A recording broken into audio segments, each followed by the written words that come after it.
Don't miss the new Eldar releases for this week. Spiking bits. What's up, hobby maniacs? Baer with you again today, checking out the new Start Collecting box for the Eldar Craft Worlds release, the re-release, or I guess the single release of Eldrad Ulthran, and one of the sets of dice. I didn't buy them all, there was 6, sorry guys. But we'll still get to roll them on camera and show you what we think or how they roll. Now, the Start Collecting box is $85 US, Eldrad's $25, and the Swooping Hawk dice are all of the dice. There's 6 different varieties with some different designs. I picked this one so I could kind of show it off a little bit better on camera because the numbers are a little bit bigger, are $11.25 each. There is also the Craft Worlds data cards, which are $15, big fatty pack right there. There's like 30 stratagems, 36 tactical objectives, of course, and 13 psychic power, 6, and I guess there's a bonus one. I didn't think about that, but apparently there's a bunch of those as well. So let's take a look at the Craft World Start Collecting box. Now this is a new one. The previous one had a fire prism and some jet bikes and a farseer, and now this one focuses more on the wraith construct element, along with a farseer / warlock, warwalker, and of course the 2 main squads of Wraith units, not counting the Wraith Knight himself. There you can see on the back.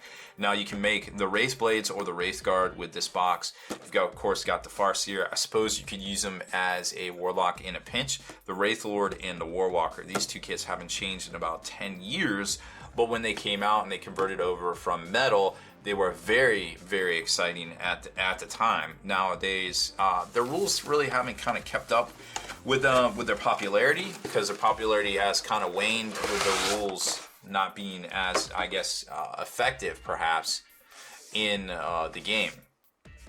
Now, I guess this is the first 8th edition Start Collecting box that has come out brand new, ported over, and there are no formations or I guess detachments in here, just the updated 8th edition rules in the back of the book right here. We're not going to get into all those because we are going to do a full breakdown, well, mostly a full breakdown on the Eldar Codex itself. Suffice to say that inside the box you're going to get the Farseer sprue, of course. You're going to get the Warwalker sprue, which we're going to show you in the instruction manual how it all goes together. I don't think we ever unboxed this particular stuff right here, but the Warwalker, this wasn't designed in CAD. I do like the Warwalker. I used to have about 18 of these before I started selling off all my Eldar models. It's got the little canopy that goes on the front right there. The Wraith Lord model. Then of course you've got the Wraith Blades / Wraith Guard and the extra sprue to convert those over there. Both the Wraith Lord and the Warwalkers go on the same little Dreadnought sprue there in an Eldar transfer sheet.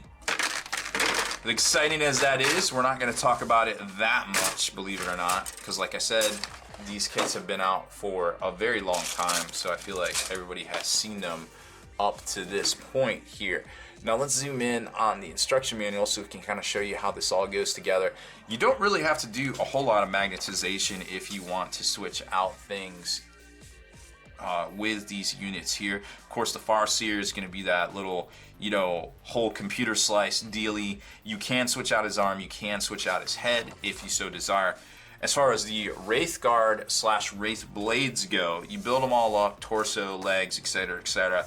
And then from there, you can choose, hey, I want to do, the Wraith Cannon or the D-Scythe. I've seen people magnetize the very tips of the weapons right there to switch between the 2. Then when you go into, if you want to take the Wraith Blades, you're supposed to put these tabards on them, which there's nothing really stopping you from doing the cool tabards over here if you want, I suppose. And then they have specific arms with the specific blades on the end there. So you could, in theory, magnetize the arms, but they're kind of, they're straight up, just a little cut kind of thing, not really a ball and socket type deal. If you wanted to do that, you would just have to get some really small magnets. I don't think it's worth magnetizing the weapons, because the weapons are the same no matter which one you want there, right? So if you're going to say, hey, I want the Wraith cannons, well, that's a particular, a very particular end there. So you might want to cut off the end and then put the other ends on, which I think is probably the way to go instead of magnetizing the arms. But you would magnetize the arms for sure if you wanted to make Wraith blades there, and that is doable with a little bit of work, a little bit of hustle there. It's not unthinkable or unfathomable. Now, if you, depending on which, you want to go with the axes or you want to go with the blades, well, then that gets a little bit more complicated because they do have that force shield on there. So it really kind of depends on what you're trying to do. As far as the Warwalker goes, it all goes together in a cinch, and then your weapon slot in here, your weapon mounts slot in. The question is, do you magnetize the weapons themselves that go on here? And that will be a little bit difficult because it's a slot. It's a huge slot into a huge peg into a huge slot. So you would have to insert like a round magnet or something at that point to get that done, if that's what you wanted to do. As far as the Wraith Lord goes, well, he also has some interesting weapon options. You can build them all up as you see fit, but then at some point you're gonna have to decide, hey, I want to put in the pistol grip weapon arm, or I want to put in the Wraith sword arm. You can mount the weapon up on top here like the Predator if you want. You can, there's a lot of different options here, but the problem is that once you start using those same weapons, they're going to slot in a huge slot into a huge peg, or a huge peg into a huge slot. That's basically how it works. So a little bit more work to magnetize this guy, but it is doable depending on how complex you want to get it. And then it gets into the rules here, and a lot of these probably haven't been seen yet, but a lot of them for the most part are very similar to the index, so we're not going to spend a whole lot of time on it right there. So that is the Start Collecting box. Now, price breakdown, let's talk about that for a second. You've got the Farseer, that's $25, Wraith Lord $46.25, Warwalker $30, the box here of Wraith Guard / Wraith Blades $50. So full retail $146.25, $85 box set retail. So you're gonna get a savings off of retail at about 41%, give or take. Now, most people can save 15% by buying it at their local game store or something like that. So if you do save 15%, you're already saving 41%, 15% of 40% is an extra 4%, give or take. So now you're up around 45%. You're saving money like you're a game store at that point. Game store costs for the most part are 45. The 45% discount, they're actually paying 55% for the products there. Eldrad is coming in hot with his own release finally. We saw him in the Death Mask box set, which featured him, a whole bunch of Harlequins, squaring off against the Death Watch. So it's cool to finally see him as a separate release for $25. He is, interestingly enough, a 2 sprue kit here. And we've seen traditionally 2 sprue kits go for $35, $40. And they normally come in like a collector's box with like the little tray. I can't tell you why he's $25 as opposed to like Karn the Betrayer, who is also 2 sprues and $35. I don't know. I don't know GW's pricing structure. I can't even fathom at it at this point. He does come on a 32 mil base. He is traditionally a tougher Eldar. Yep, he is toughness 4.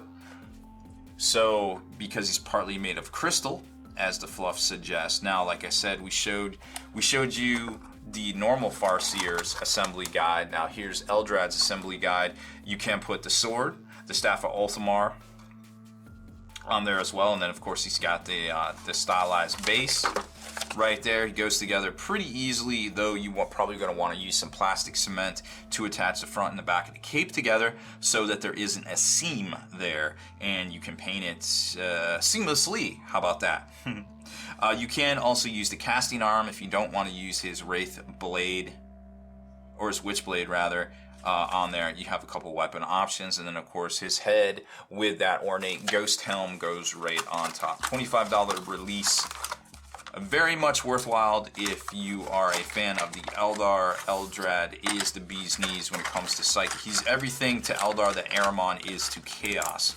100% for surezies right there. And updated over to the current era of release style. And then next up is the dice sets, 1125, 6 different varieties. I chose this one because it's easier to see on camera with those nice big numbers. And I'm old, so it's also makes it easier on me. Let's see how they roll. So first off, they definitely feel very chunky in my hands.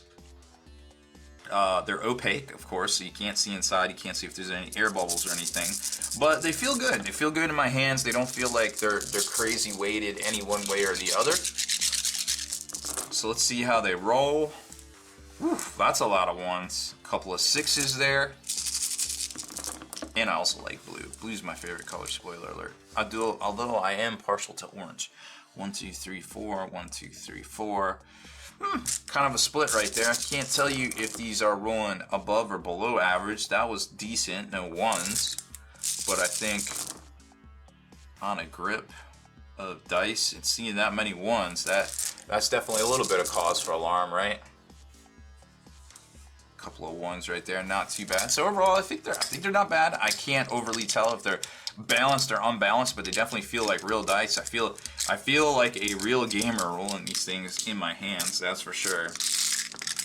Put them back in a little container here. Traditionally, we've seen these dice come out. They are generally around $11, $12, $10. The bigger ones are generally around $20 US. So I don't feel like it's a bad value by any means, for sure. And like I said, with 6 different varieties, stores are forced to order the 6 in the little tin, so you might not be able to get your choice of dice unless you call ahead and see what's available at your local game store there. So that, besides of course the Eldar Codex and the data cards, are all of the releases for this week. Of course, the Eldar Codex and data cards will be a separate video where we break down the overall compilation of the Codex and then go over a lot of the changes that you may not be aware of. Points changes, ranged weapon changes, named character changes, rules changes, stuff that Games Workshop didn't really discuss on any of their teasers or previews. So we're going to go over that all in